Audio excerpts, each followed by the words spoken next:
Dans l'actualité du 13h15, les sociétés d'État au Burkina contre-performantes en 2014. Elles ont connu une baisse de 23,5%, soit quelques 63 milliards de francs CFA de résultats contre 81 milliards pour l'année 2013. Pourquoi et comment expliquer la situation?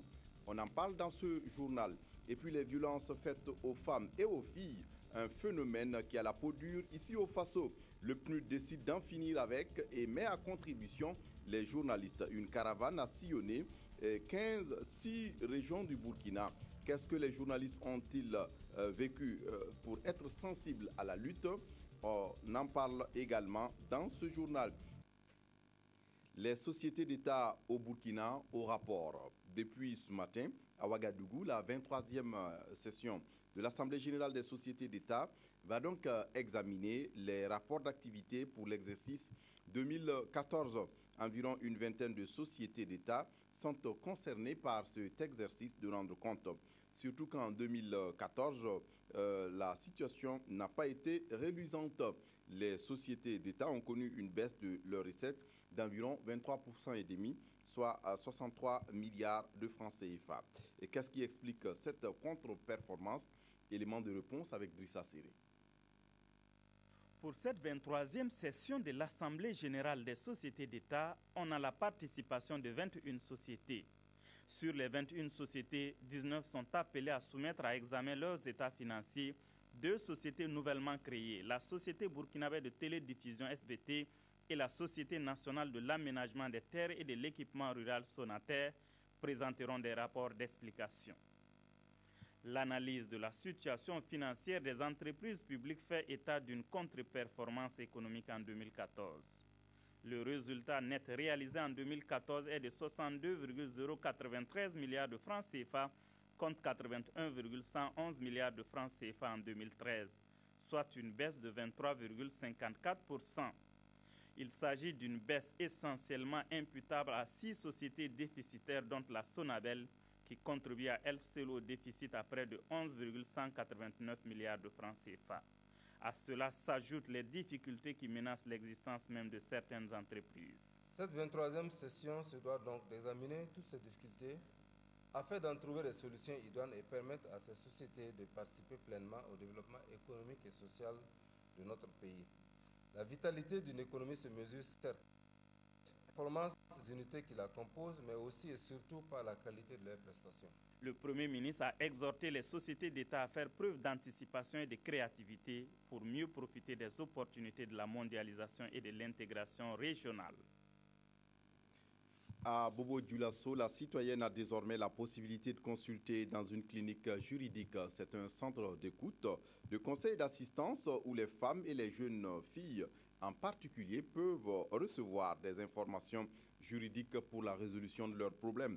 Les prestations sont gratuites pour ces personnes en grande vulnérabilité et en dehors de ces personnes, les membres de la clinique dispensent une assistance efficace au bénéfice des populations. Sur place à Bobo-Dioulasso, Karim Sissé.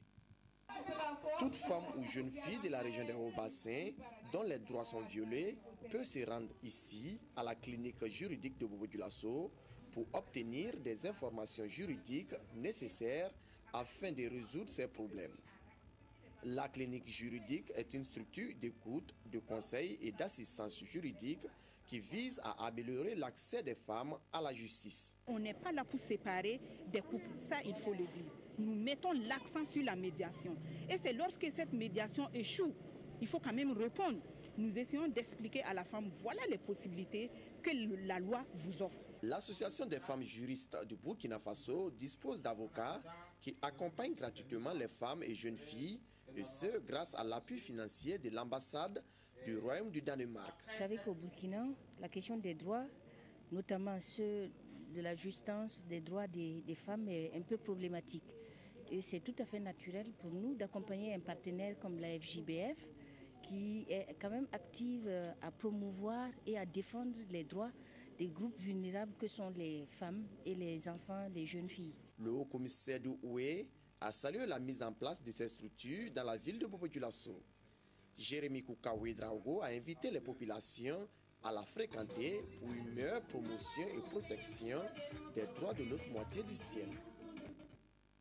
Et puis avant de poursuivre, sachez que la première session du cadre de concertation des forces vives de la nation, initialement prévue demain mardi 30 juin, est reportée à une date ultérieure et la rencontre, rappelons-le, doit être présidée par le président du FASO. En santé, le diabète est une maladie qu'on peut bel et bien prévenir. À Bobo-Dioulasso, une campagne gratuite de sensibilisation et de dépistage du diabète a permis, courant semaine dernière, de connaître le taux de glycémie afin de prévenir la maladie. C'est une organisation de bonne volonté qui est à l'origine de l'initiative et les populations dans cette partie du Burkina ne se sont pas fait prier pour bénéficier de ces services. Awawi Drago. Le diabète est une maladie provoquée par le taux de sucre dans le sang. Il faudra faire attention à son alimentation. Si Nafissa Toussanfo, élève en classe de CM1, a ses connaissances sur le diabète, c'est grâce en partie à l'ONG Santé Diabète. Dans sa stratégie de sensibilisation, elle implique les élèves. Ces bandes dessinées véhiculant des messages tels que les causes, les symptômes et la prévention du diabète, réalisées par ces élèves, semble le canal le plus approprié. Avec les enfants, tout part vite. Dès que l'enfant maîtrise quelque chose, il peut rapidement communiquer avec ses camarades, communiquer avec sa maman, ses parents à la maison. L'ONG Santé Diabète a également axé ses actions sur la prévention. La présente séance de dépistage qui s'étale sur 3 jours va permettre à plus de 600 personnes de connaître leur taux de glycémie. Au moins 2% des gens qui sont venus se dépister qui ont des valeurs glycémiques supérieures. C'est des signes d'alerte et c'est des gens que nous référons dans les formations sanitaires. Je suis venu pour le dépistage. Ça m'a permis de comprendre beaucoup en ce qui concerne le diabète.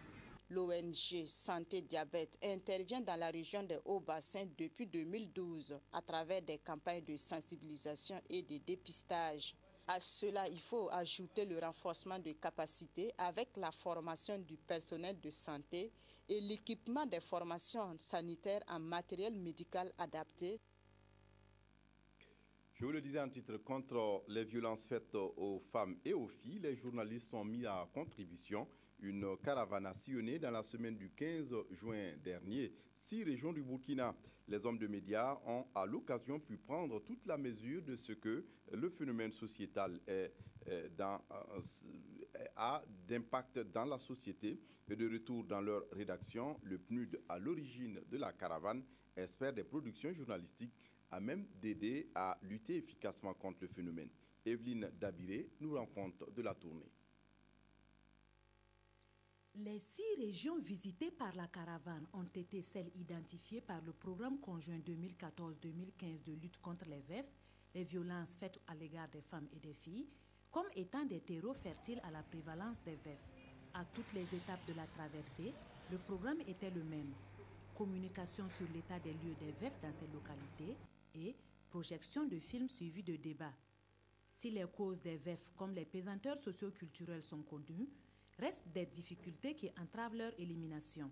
Les difficultés majeures, c'est d'abord un problème d'ordre organisationnel entre nous, les structures qui nous appuient et peut-être même le ministère. Ensuite, un problème de rareté de ressources humaines, matérielles et financières. Cette randonnée a donné de constater que chaque région s'illustre par une forme de violence spécifique. Pour le Sahel, c'est le mariage impliquant des enfants qui est courant. Dans le plateau central et le centre, c'est l'exclusion sociale. Au centre-ouest, ce sont les violences physiques et psychologiques. Dans la boucle du Moun, l'excision et les violences économiques. Puis dans le Haut-Bassin, les grossesses des mineurs dament le pion aux autres formes de violence. Et certains témoignages ont édifié les caravaniers. Spoliation de biens, violences physiques, grossesses non reconnues, enlèvement de mineurs. Et tous ces cas cités, comme bien d'autres, sont passés sous silence. Raison évoquée. La plupart des cas de violence faites à l'égard des femmes ne sont pas déclarés dans nos services. Ça, c'est un. Et quand c'est déclaré aussi, tu ne sais pas par quel bout attraper pour que la femme ne subisse pas une double violence parce qu'on va l'accuser encore d'avoir divulgué les secrets familiales. Plusieurs solutions ont été alors proposées par les participants. Il faut aller à l'échelle répressive. Comme l'a dit un magistrat fort à propos, il faut leur donner des outils pour pouvoir non seulement qualifier ces actes, mais pour pouvoir aussi les sanctionner. Cette caravane, initiée par le ministère de la Promotion de la Femme et du Genre avec l'appui du PNUD, vise à donner plus de visibilité aux veufs et aux stratégies de lutte. Une loi spécifique sur la protection des femmes contre les veufs est en cours d'élaboration, une loi qui permettra certainement de combler le vide juridique qui existe en la matière. Environnement à présent, le comité de pilotage de la gouvernance environnementale locale vient de tenir sa première session de l'année 2015. Ce vendredi à Kaya, les membres du comité ont pu examiner le projet de rapport d'activité de 2014 et se donner une feuille de route pour les temps à venir. Les détails avec Adissa Nogo. Le projet Consolidation de la gouvernance environnementale locale COGEL a été élaboré par le gouvernement burkinabé avec l'appui du Programme des Nations Unies pour le développement PNUD et la coopération autrichienne. Cette première session du comité de pilotage de l'année 2015 du COGEL va examiner et adopter le projet de rapport d'activité 2014, examiner et adopter le projet du plan de travail annuel budgétisé 2015 révisé du projet, faire le point des informations relatives à l'audit des comptes certifiés du projet et envisager des recommandations.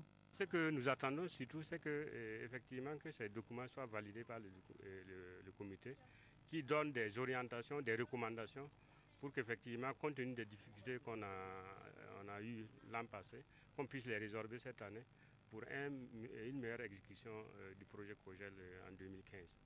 Le rapport, nous l'avions déjà examiné dans un premier temps, mais nous n'avions pas les comptes certifiés, ce qui ne nous avait pas permis de l'adopter.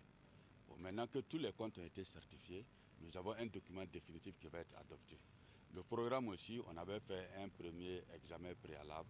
Il s'agira aujourd'hui seulement d'adopter. Le projet Consolidation de la gouvernance environnementale locale a procédé à l'inauguration du poste forestier de Conquin, situé à 800 mètres de la forêt classée du lac Dem.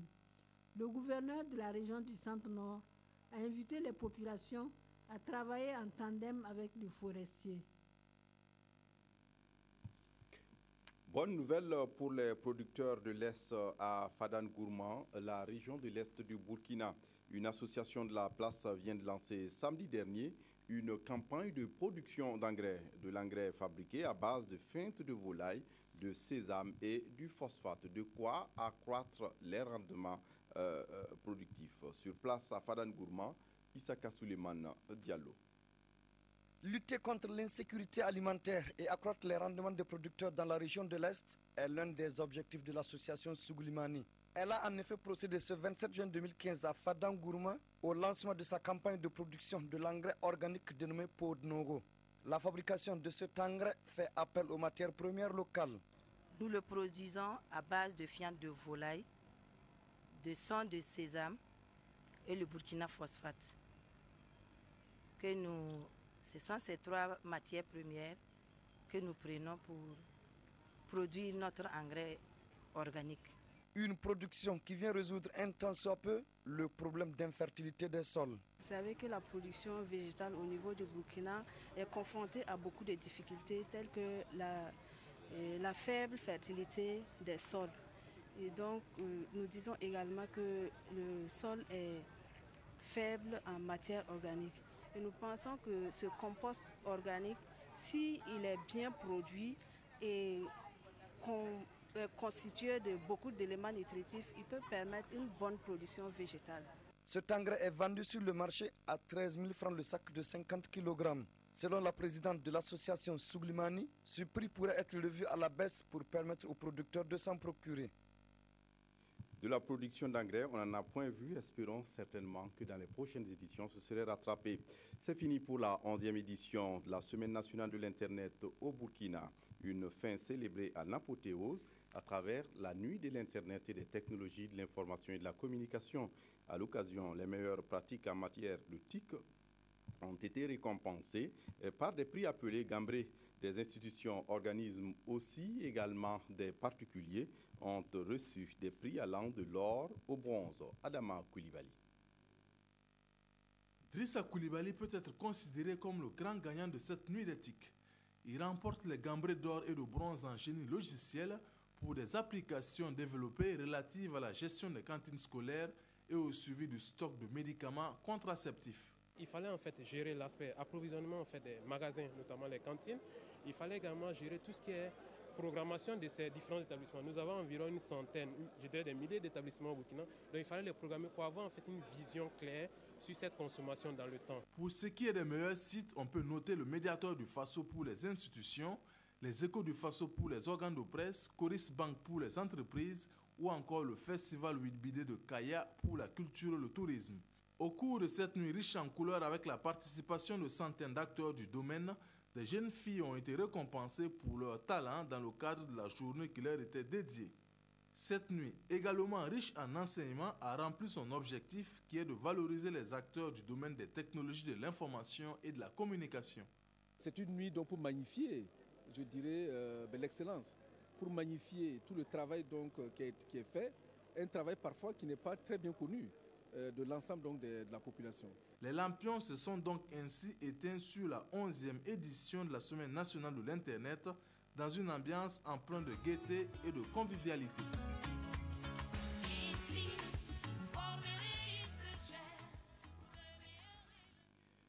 En culture, un groupe de centres culturels de la région de l'Est du Burkina en particulier ont conduit un projet dénommé Un pays en langue nationale Djoula.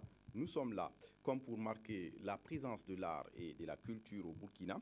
C'est un projet qui avait pour but d'aider à la professionnalisation des artistes à Bobo Dioulasso. Et le projet a plutôt eu bon écho auprès des spectateurs bobolais qui ont assisté à la première. Kadou Romaine qui. Après ce film illustratif du savoir-faire de quelques artistes bobolais en matière de danse, de théâtre, de conte et de musique, le public a eu le plaisir de vivre l'événement en live. Sur scène, le groupe Espoir Djidjia. Un travail qui doit son mérite au projet Ambey, un projet qui œuvre à la formation pluridisciplinaire des artistes sur fond de maîtrise des nouvelles technologies. Tous les centres à Bobo sont dispersés. Tout le monde est dans les périphéries à travailler dans son petit coin. Maintenant, nous, on a pensé, pourquoi pas les mettre dans un réseau. L'objectif, c'est ça, être en réseau, être ensemble pour construire un futur culturel pour une ville qui était la capitale de la culture, mais qui aujourd'hui, il a vu tous ces artistes en diaspora fuir ailleurs. Pour le parrain de la cérémonie, il est temps de rallumer la lampe culturelle de la ville de Sia. Nous avons quand même une pépinière qui existe, des spectacles sur le monde que nous pouvons faire et que nous avons le devoir de faire. Une phase pilote qui laisse entrevoir que le projet Ambey a de beaux jours devant lui. Particulièrement, je n'ai pas l'habitude de venir voir les spectacles ici, mais aujourd'hui, ça m'a beaucoup touchée. C'était parfait. Je n'avais pas envie que ça finisse même. Je félicite beaucoup vraiment les nouveaux comédiens. Ils ont joué leur rôle. Mais c'est vrai aussi que des fois, on peut enrichir un peu la scène. Voilà. Le réseau de formation Arts et Métiers Ambey a vu le jour en 2014. Il œuvre à rehausser le niveau professionnel des artistes. Et puis pour terminer, la tuerie des sources en Tunisie est le sujet le plus commenté par les parutions au Burkina. Pour les journalistes, il y a péril en la demeure. Et puis d'autres éditos sont consacrés au nouveau code minier du Burkina Faso. La revue de Jacques Lamissa Tarpaga. Guise la liée à Sousse en Tunisie vendredi dernier et guise la plume des quotidiens au Faso. Le pays pense que l'État islamique est d'autant plus à l'aise qu'il a en face une jeunesse à laquelle les pouvoirs publics n'offrent aucune perspective d'épanouissement. Le président tunisien devrait alors se poser les bonnes questions et ces bonnes questions sont en rapport avec le chômage des jeunes et la relance économique du pays. Le quotidien dans la même veine écrit que visiblement les autorités tunisiennes ont baissé la garde depuis les tueries du musée du Bardo. En matière de terrorisme, une petite inattention est fatale, affirme l'éditorialiste, tout en estimant que les Tunisiens sont victimes de l'intervention française en Libye et sont en droit de demander réparation à la France. C'est même un combat de toute l'Afrique, mais l'Union africaine est composée de chefs d'État dont beaucoup passent le temps à faire la courbette. Pour aujourd'hui au Faso, le terrorisme vient une fois de plus de magnifier sa carte d'identité, la terreur. Dans une radioscopie, le journal estime que la guerre que mènent les djihadistes est bien une guerre de civilisation. celle de la liberté contre celle de l'embrigadement, celle aussi des inégalités et des injustices contre une civilisation qui jure qu'elle fera mieux, mais en adoptant des méthodes qui convainquent du contraire. Autre sujet, cette fois au plan national, c'est l'adoption du code minier. Sidouaya, dans son éditorial du jour, pense qu'avec ce code, l'or brille pour tous. En effet, si une mine fait un chiffre d'affaires d'1 milliard de francs CFA par mois, la localité où elle est implantée aura 10 millions par mois pour son développement, ce qui n'est pas négligeable pour un pays pauvre, nous dit le quotidien d'État. Mais le Burkina Faso devrait faire comme le Ghana, assurer lui-même l'exploration. Notre temps, lui, se demande si les sociétés minières vont appliquer ce code. En plus, il y a le contrôle des mines et la gestion du fonds au profit des collectivités. Le verre est donc à moitié rempli, conclut notre temps. Voilà, c'est tout pour ce journal. Merci de l'avoir suivi. Très bonne suite du programme sur la RTB. Au revoir.